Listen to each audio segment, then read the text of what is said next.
ಇಲ್ಲಿ ಈ ಸರ್ಕಾರ ವಿಧಾನಸೌಧ ಮುಂಭಾಗದಲ್ಲೇ ಡೆಪ್ಟಿ ಸಿ ಎಮ್ಗೆ ಮರ್ಯಾದೆ ತೆಗೆದಿದ್ದಾರೆ ಜನ.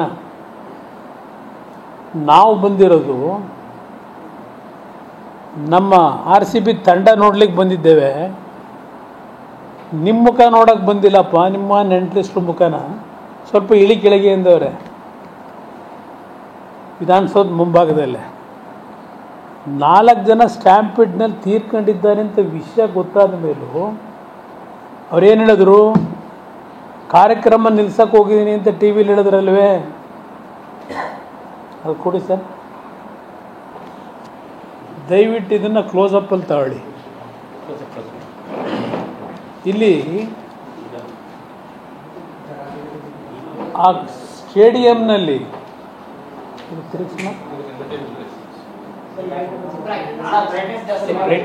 ಜಾಸ್ತಿ ಮಾಡಿದ್ರೆ ಸ್ಟೇಡಿಯಂಗೆ ಹೋಗಿ ಪಾಪ ಅಮಾಯಕರು ಬಲಿಯಾಗಿದ್ದಾರಲ್ಲಿ, ಅಮಾಯಕರು ಬಲಿಯಾಗಿದ್ದಾರೆ. ಅಲ್ಲೂ ಇದಕ್ಕೆ IPL ಟ್ರೋಫಿಗೆ ಮುತ್ತು ಕೊಟ್ಕೊಂಡು ನಿಂತವ್ರೆ. ಮುತ್ತು ಕೊಡೋಕೆ ಅಲ್ಲೊಂದು ಕಡೆ ಹೋಗೋರು, ಮತ್ತೆ ಸ್ಟೇಡಿಯಂಗೆ ಅಲ್ಲಿ ಹೆಣ ಬಿದ್ದಿದೆ. 11 ಜನ ಆ ಅಮಾಯಕ ಮಕ್ಕಳು, ಸಣ್ಣ ಸಣ್ಣ ಮಕ್ಕಳು ತೀರ್ಕೊಂಡು ಹೋಗಿದ್ದಾರೆ ಆ ಸ್ಟ್ಯಾಂಪೇಡ್ನಲ್ಲಿ. ಇವರು ಅಲ್ಲಿ ಹೋಗಿ ಆ ಹೆಣದ ಮುಂದೆ ಮುತ್ತು ಕೊಟ್ಕೊಂಡು ನಿಂತವ್ರೆ. ಪಾಪ ಕ್ರಿಕೆಟ್ ಪ್ಲೇಯರ್ಗಳು ಬಹುಶಃ ಸಾರ್ವಜನಿಕವಾಗಿ ಅವರು ಗೆದ್ದಂಥ ಟ್ರೋಫಿ ಮುತ್ತು ಕೊಡೋಕ್ಕಾಯ್ತೋ ಇಲ್ಲೋ ಗೊತ್ತಿಲ್ಲ. ಏನು ಆ್ಯಸ್ ಇಟ್ ಈಸ್ ಇವರೇ RCB ಗೆಲ್ಲಿಸ್ಕೊಂಡು ಇವರೇ ಆಟ ಆಡಿ ಕಪ್ಪೆತ್ಕೊಂಬಂದಂಗೆ 3ನೇ ಬಾರಿ ಅಲ್ಲಿ ಹೆಣಗಳು ಬಿದ್ದಿದ್ದಾವೆ. ನಾನು ಹೆಣ ಅನ್ನೋ ಪದ ಉಪಯೋಗ ಮಾಡಲ್ಲ, ಕ್ರಿಕೆಟ್ ಅಭಿಮಾನಿಗಳ ಸಾವು ಆ ಪದ ಬಳಕೆ ಮಾಡಲ್ಲ ನಾನು. ಇವರು ಆ ಒಂದು ಸಾವಿನ ನಡುವೆ ಮುತ್ತು ಕೊಟ್ಕೊಂಡು ಅಲ್ಲೂ ನಿಂತವ್ರೆ. ಇದು ಗೊತ್ತಾಯ್ತಾ ಆ್ಯಕ್ಚುಲಿ ನಡೆದಿರತಕ್ಕಂಥ ಘಟನೆ. ಈಗ ಅದೆಂಥದ್ದು ನಮ್ಮ ಮುಖ್ಯಮಂತ್ರಿಗಳು ಮ್ಯಾಜಿಸ್ಟ್ರೇಟಿವ್ ಎನ್ಕ್ವೈರಿ ಮಾಡ್ತೀವಿ ಅಂತ ಏನೋ ಹೇಳ್ಕೊಂಡವ್ರೆ. ನನ್ನ ಅಭಿಪ್ರಾಯದಲ್ಲಿ ಮ್ಯಾಜಿಸ್ಟ್ರೇಟ್ ಎನ್ಕ್ವೈರಿ ಯಾಕಪ್ಪ ಮಾಡ್ತೀರಿ? ನಿಮ್ಮಲ್ಲೊಂದು ಸ್ಟ್ಯಾಂಡ್ ಬೈ ಒಬ್ಬರನ್ನ ಇಟ್ಕೊಂಡಿದ್ದೀರಲ್ಲ, ಇದು ಎಂಥದ್ದು ದೇವು, ನ್ಯಾಯದೇವು. ಹಾಂ, ಇಲ್ಲೆಲ್ಲ ದೇವಲ್ಲ, ದಾಸು, ನಾಗಮೋಹನ್ ದಾಸ್. ಅವ್ರಿಗಿಂತಲೂ ಬೇಕಾ ಇವು ತನಿಖೆ ಮಾಡೋಕ್ಕೆ, ತನಿಖೆ ಮಾಡಿ ವರದಿ ಕೊಡೋಕ್ಕೆ? ಸ್ಟ್ಯಾಂಡ್ ಬೈ ಇಟ್ಕೊಂಡಿದ್ದೀರಲ್ಲ ನೀವು. ಪಾಪ ಮ್ಯಾಜಿಸ್ಟ್ರೇಟ್ ಏನು ಮಾಡ್ತಾನೆ? ಮ್ಯಾಜಿಸ್ಟ್ರೇಟ್ ಕೈಲಿ ವರದಿ ಕೊಡೋಕ್ಕಾಯ್ತದ? ಇಲ್ಲಿ ನಾನು ರಾಜಕೀಯ ಬೆರೆಸ್ತಾ ಇಲ್ಲ, ಭಾಳ ಸ್ಪಷ್ಟವಾಗಿ ಹೇಳ್ತೀನಿ. ನಾನು ರಾಜಕೀಯಕ್ಕೋಸ್ಕರವಾಗಿ ಈ ಪದ ಬಳಕೆ ಮಾಡಿಲ್ಲ.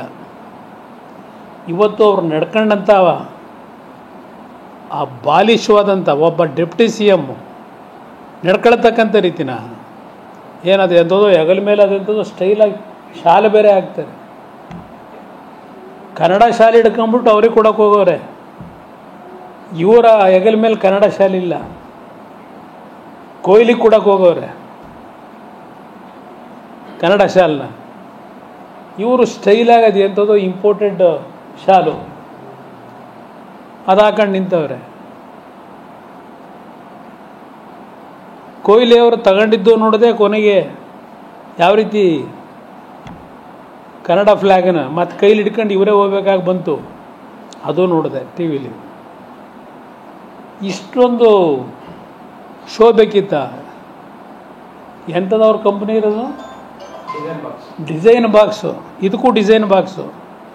ಹೆಂಗೆ ನಡ್ಕೋಬೇಕು ಏನು ಪಬ್ಲಿಕ್ ಮುಂದೆ ಇಂಥ ಸಂದರ್ಭದಲ್ಲಿ ಡಿಸೈನ್ ಬಾಕ್ಸ್ ಮುಖಾಂತರ ಇವೆಲ್ಲ ಡ್ರಾಮಾ ಮಾಡೋಕ್ಕೆ ಹೋಗಿ ಪಾಪ ಅಮಾಯಕರನ್ನ ಇವತ್ತು ಬಲಿ ತೆಗೆದುಕೊಂಡಿದ್ದಾರೆ ಈ ಸರ್ಕಾರ. ಮುಖ್ಯಮಂತ್ರಿಗಳು ಹೇಳ್ತಾರೆ, ಇಂಥ ಸಂದರ್ಭದಲ್ಲಿ ಯಾರೂ ಊಹೆ ಮಾಡೋಕ್ಕಾಗಲ್ಲ ಅಂತಾರೆ. ಇಷ್ಟು ಲಕ್ಷಾಂತರ ಜನ ಸೇರ್ತಾರೆ ಅಂತ ಗೊತ್ತಿದೆ. ಪೊಲೀಸ್ ಕಮಿಷನರು ಮೊದಲು ಹೇಳಿದ್ದಾರೆ, ಇಲ್ಲ ನೀವು 2-3 ಕಡೆ ಕಾರ್ಯಕ್ರಮ ಮಾಡಿದ್ರೆ ನಾವು ಸೆಕ್ಯೂರಿಟಿ ಕೊಡೋಕ್ಕೆ ಕಷ್ಟ ಆಗುತ್ತೆ ಅಂತ ಹೇಳಿದ್ದಾರೆ ಮುಖ್ಯಮಂತ್ರಿಗೂ. ಅದಕ್ಕೆ ಹೇಳಿದ್ದು ಮುಖ್ಯಮಂತ್ರಿನ ನಿಷ್ಕ್ರಿಯ ಮುಖ್ಯಮಂತ್ರಿ, ಇವ್ರ ಮುಂದೆ ಏನು ನಡೆಯಲ್ಲ ಅಂತ ಹೇಳಿ. ಇವತ್ತು 11 ಜನರ ಸಾವಿಗೆ ಕಾರಣವಾಗಿರ್ತಕ್ಕಂಥ ಈ ಘಟನೆ ಸತ್ಯಾಂಶ ಹೊರಗಿಟ್ಟು ಮೊದಲು ಇಂಥ ಅವಿವೇಕಿಗಳನ್ನ ಹೊರಗಾಕಬೇಕು ಮಂತ್ರಿಮಂಡಲದಿಂದ ಅಂತಕ್ಕಂಥದ್ದು ನನ್ನ ಅಭಿಪ್ರಾಯ. ಈ ರಾಜ್ಯ ಉಳಿಬೇಕು ಅಂದರೆ. Thank you brother.